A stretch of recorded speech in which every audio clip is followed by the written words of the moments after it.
Tonight, the clock is ticking to avoid a federal government shutdown. With a key funding deadline looming, the two chambers of Congress still at a standstill, and the fate of millions of federal employees remains on the line.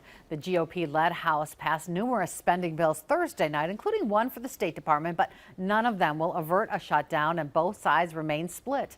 Emily Riley tells us how a potential shutdown could impact people here in Northeast Wisconsin.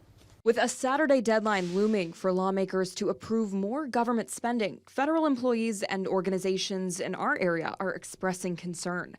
A shutdown would affect military members, federal loans, national parks, and many other people and organizations, including those who are not government employees. A shutdown could impact your travel plans, from processing your passport to TSA lines. Marty Piette from the Green Bay Austin Straubel International Airport says it could cause TSA and air traffic control employee shortages. You have employees that are very important employees, like our screeners and air traffic controllers, who are not getting paid. Federal employees could either be furloughed or asked to work without pay.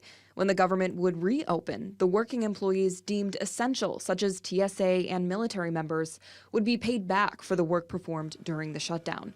In the meantime, both essential workers and those on unpaid leave might be unable to pay their rent and possibly rely more on family assistance programs. We would rely on a lot more assistance from our community, a lot more donations, and just people caring for their neighbors. Funding for federal benefits such as SNAP would be uncertain past October, which could cause delays for those who rely on them. I think it would stress any family, whether you're a single family or have little ones. Each federal agency will determine which employees will be furloughed and which must continue to report to work if a shutdown happens.